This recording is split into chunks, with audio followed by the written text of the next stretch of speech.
রাগে ফুঁসতে ফুঁসতে কল কেটে দিয়েছে মেঘ, আর ভাবছে আজকাল সান্ত্বনা নিতে চাইলেও মানুষ মজা নেয়। যদিও বন্যার হাসির কারণটা খুবই স্বাভাবিক। মেঘকে বরাবরই চোখে চোখে রেখেছে তানভীর সহ বাড়ির সকলে। 6 থেকে 10 পর্যন্ত পড়েছে গার্লস স্কুলে, তারপর গার্লস কলেজ। আহারে জীবন, ধু ধু মরুভূমির মতো, কোথাও কেউ নেই। স্কুল কলেজের সামনেই বাসার গাড়ি থাকতো, বাসা টু স্কুল, স্কুল টু বাসা। কোনো ছেলে না দেখলে ক্রাশ কিভাবে খাবে? বোধ শক্তি হওয়ার পর মেঘ মনে হয় 2-3টা বিয়ে খেয়েছে কাজিনদের, যাকে বলে নামের বিয়ে খাওয়া। তানভীরের ভয়ে বিয়ে বাড়ির এক কোণে বসে থাকতো মেঘ। ভাইয়ের কড়া শাসন ছিল, ঘর থেকে বের হতে পারবি না, বরযাত্রী আসলে তো আরও না। ঘরের ভিতরেই তার জন্য খাবার পাঠানো হতো। তানভীর নিজেই বোনকে খাওয়াতো ইচ্ছে মতো। তারপর বিয়ে শেষ হলে মা বোনকে নিয়ে চলে আসতো। গায়ে হলুদ, নাচা, গান গাওয়া, এমনকি মেহেদিও দিতে পারেনি কখনো। এই কষ্টে এখন আর মেঘ কারো বিয়েতেই যায় না। এতে তানভীর মনে হয় হাফ ছেড়ে বেঁচেছে। মেঘের এই সাদা কালো জীবনের কথা শুনলে বন্যা কেন, পৃথিবীর সব মানুষই হাসবে। জীবনটা তার তেজপাতা হয়ে গেছে। মাঝে মাঝে ভাবে এই বাড়িতে জন্মানোটা কি খুব দরকার ছিল। কয়েকবার বন্যা কল ব্যাক করেছে। নিজের জীবনের হতাশার জন্য মেঘ আর কল রিসিভই করেনি। বান্ধবীকে রাগ দেখিয়ে কি হবে, জীবন যেখানে যেমন তা মানতেই হবে। মেঘের বেস্ট ফ্রেন্ড হওয়ার খেসারত দিতে হচ্ছে বন্যাকেও। মেঘের সাথে সাথে বন্যাকেও চোখে চোখে তানভীর রাখে। কথায় আছে সঙ্গ দোষে লোহা ভাসে, সঙ্গ খারাপ হলে মেঘও খারাপ হবে। তাই সবসময় বন্যার পিছনে লোক লাগিয়ে রাখে। শুধু বন্যাই না, আরো 2জন বান্ধবী আছে মেঘের, একজন পাখি আর একজন মায়া। ওদেরকেও নজরে রাখে তানভীর। বোনকে সব দিক থেকে প্রোটেক্ট করাই যেন তার প্রথম এবং প্রধান কাজ। আবির বিকাল থেকে ঘুমাচ্ছে। সন্ধ্যা 7টায় ঘুম ভাঙে আদির ডাকে। নিচে আবিরের আব্বু আর মেঘের আব্বু বসে আছেন। আবিরের বাইক কেনার কথা শুনেই তাড়াতাড়ি চলে এসেছেন অফিস থেকে। আবির ঘুম থেকে উঠে চোখে মুখে পানি দিয়ে টাওয়াল দিয়ে কোনো রকমে মুখটা মুছে তৎক্ষণাৎ রুম থেকে বের হয়। সে তার বাবাকে খুব ভালো করে চিনে। ডাকার সঙ্গে সঙ্গে উপস্থিত না হলে বাড়িতে তাণ্ডব শুরু করে দিবেন। আবিরের চোখে মুখে ঘুমের প্রভাব স্পষ্ট। ব্যস্ত পায়ে হাঁটছে সে। আচমকা এলোমেলো পায়ে ছুটে রুম থেকে বের হয় মেঘ। চুলগুলো অগোছালো। আকস্মিক ধাক্কা এড়াতে চট জলদি নিজেকে নিয়ন্ত্রণ করে অগ্নি দৃষ্টিতে তাকায় আবির। তৎক্ষণাৎ মোটা ভ্রুযুগল সহসা শিথিল হয়ে যায়। অমর্ত্য চেয়ে রইল সে। এক মুহূর্তের জন্য মস্তিষ্ক থমকে গেছে আবিরের। দৃষ্টি তার প্রখর। আচমকা হাঁটা থামাতে শ্বাস ভারী হয়ে আবিরের। কালো জামা পরিহিতা এক ললনার দিকে দৃষ্টি পড়ে। আপাদমস্তক দেখলো একবার। কালো জামাতে যাকে অপ্সরার ন্যায় লাগছে। এলোমেলো চুলগুলো তার কোমর ছাড়িয়েছে। চুল দেখে মনে হয় জীবনানন্দ দাশের বনলতাকে উদ্দেশ্য করে লেখা। চুল তার কবেকার অন্ধকার বিদিশার নিশা। দ্রুত গতি থামাতে গিয়ে মেঘের ছোট্ট দেহ কম্পিত হয়। দৃষ্টি পড়ে 6 ফুট লম্বা মানুষটার বুকে। মেঘ মুখ তুলে তাকায় সেই মানুষটার চেহারার পানে। আবিরের চোখের দিকে বিমোহিত নয়নে তাকিয়ে আছে মেঘ। পলকও পড়ছে না একটিবার। আবিরের চোখে মুখে ছিটানো পানির ঝাপটা এলোমেলো চুলগুলো থেকে চুইয়ে চুইয়ে পানি পড়ছে, যা তার পরনের সাদা টি শার্ট অল্প স্বল্প ভিজিয়ে দিয়েছে।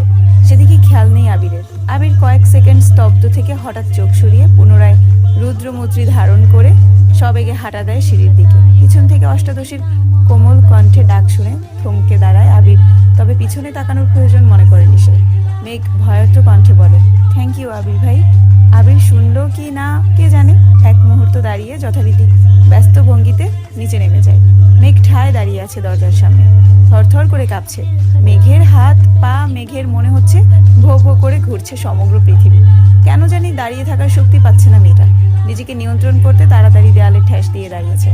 এতগুলো বছর পর আবিরের চোখে চোখ রেখে মেঘ ভেতরটা ভয়ে আঁতকে উঠে বারবার। অন্তরাত্মা শুকিয়ে যাচ্ছে মেঘের। সোফায় বসে আছেন 2 ভাই। বাড়ির মহিলারা রান্নাঘরে কাজে ব্যস্ত থাকলেও নজর তাদেরই দিকে। কি হবে কে জানে। আলী আহমদ খান নিজের গাম্ভীর্যতা বজায় রেখে এক প্রকার হুঙ্কার দিয়ে প্রশ্ন করলেন, তুমি নাকি বাইক কিনেছো? এই কথায় হুঁশ ফিরে অষ্টাদশীর। কিছুটা স্বাভাবিক হয়। 2 পা সামনে এগিয়ে বারান্দার সাইডে দাঁড়িয়ে নিচে তাকায় মেঘ। নিচে সোফায় বসা আব্বু আর বড় আব্বু। তাদের থেকে কিছুটা দূরে 2 হাত ভাঁজ করে শটান হয়ে দাঁড়িয়ে আছে আবির। জি, ভাবলেশহীনভাবে উত্তর দেয় আবির। কিন্তু কেন? পুনরায় হুঙ্কার দেন তার আব্বু। আমার বাইক কেনার ইচ্ছে ছিল, তাই কিনেছি। তুমি জানো না এই বাড়িতে বাইক কেনা বা চালানো নিষেধ? এবারের প্রশ্নটা চাচু মোজামেল খান করেছে। হ্যাঁ জানি, 20 থেকে 30 বছর আগে কি ঘটে গেছে তা নিয়ে আতঙ্কে থাকার কোনো মানে হয় না। যদি কপালে খারাপ কিছু লেখা থাকে তাহলে সেটা 7 সমুদ্র পাড়ি দিয়ে হলেও আসবে। সেটা আমি ঘরে বসে থাকলেও হবে, আর গাড়িতে চলাচল করলেও হবে। তোমরা দুই ভাই কি নিজেদের মর্জি মতোই চলবে? আলী আকবর খান রাগান্বিত স্বরে প্রশ্ন করলেন। বাইক কিনা যদি নিজের ইচ্ছা মতো চলা হয় তাহলে আমি দুঃখিত আব্বু। এই ব্যাপারে আমি নিজের মনের কথাই শুনবো। আমাদের নিজস্ব 3টা গাড়ি আছে, এত গাড়ি কেন কিনলাম? তোমাদের জন্যই তো। মোজাম্মেল খান কোমল স্বরে বললেন। গাড়িতে চলাচল আপনাদের ইচ্ছে, তাই আপনারা গাড়ি কিনেছেন। আমার গাড়িতে চলাচল করতে ভালো লাগে না, তাই আমি বাইক কিনেছি। এটা নিয়ে এত কথা বাড়ানোর কি আছে চাচ্চু? তোমাদের বাইক সম্পর্কিত জেরা শেষ হলে আমার তোমাদেরকে একটা গুরুত্বপূর্ণ কথা বলার আছে। আবির আব্বুর দিকে তাকিয়ে কথাগুলো বলল। এতক্ষণ বাড়ির মহিলারা রান্নাঘরে থাকলেও এবার আর থাকতে পারলেন না। এক ছুটে সবাই ড্রয়িং রুমে চলে এসেছেন। মেঘ তীক্ষ্ণ দৃষ্টিতে তাকিয়ে আছে আবিরের দিকে। এই বাড়িতে এত বছরে কাউকে গলা উঁচিয়ে মুখের উপর কথা বলতে শোনেনি সে। তানভীর ভাইয়া যত মেজাজ দেখিয়েছে সব মেঘের উপর। বড় আব্বু বা নিজের আব্বুর মুখের উপর কথা বলার সাহস হয়নি তার। আবির ভাই 2 দিন হলো এসেছে, আজই বাবার মুখের উপর নিজের মর্জি শোনাচ্ছে। এখন মেঘের মনে হচ্ছে উনি হিটলারের থেকেও বড় মাপের কিছু। মনোযোগ দিয়ে বাকি কথা শোনার চেষ্টা করছে মেঘ। আবির বলছে, আব্বু চাচ্চু, আমি অনেকদিন যাবৎ চিন্তা ভাবনা করেছি নিজে একটা কোম্পানি শুরু করব। তোমরা অনুমতি দিলে কাজ শুরু করব। মোজাম্মেল খান ও আলী আকবর খান দুজনের মাথায় যেন আকাশ ভেঙে পড়েছে। এত বছর ছেলেকে বাইরে রেখে পড়াশোনা করিয়েছেন, দেশে এসে নিজের ব্যবসায় হাল ধরাবে বলে দেশে পা দিতেই নিজ কোম্পানি খোলার চিন্তা ভাবনা করছে ছেলে। মোজাম্মেল খান চিন্তিত কণ্ঠে বললেন, আমরা তো ভেবেছিলাম তুমি পারিবারিক ব্যবসাকে এগিয়ে নিয়ে যাবে। আবির কিছু বলার আগে আলী আকবর খান বলে উঠলেন, ঠিক আছে, তুমি পড়াশোনা করে এসেছো, তোমার নিজস্ব মতামতের গুরুত্ব আমরা অবশ্যই দিব। তোমার নতুন কোম্পানি নিয়ে আমাদের কোনো আপত্তি নেই, তবে আমার একটা শর্ত আছে। তুমি আমাদের কোম্পানির সিইও হবে। আগামীকাল শুক্রবার অফিস ছুটি, তাই তুমি শনিবারে অফিসে যাবে। তোমাকে অফিসিয়ালি সিইও পদ দেওয়া হবে।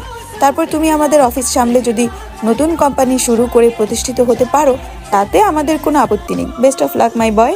আবির যেন আগে থেকেই জানতো এরকম কিছু হবে, তাই তার মধ্যে কোনো পরিবর্তন দেখা গেল না। এতটুকু বলে সোফা থেকে উঠে রুমের দিকে হাঁটা শুরু করলেন আবিরের আব্বু।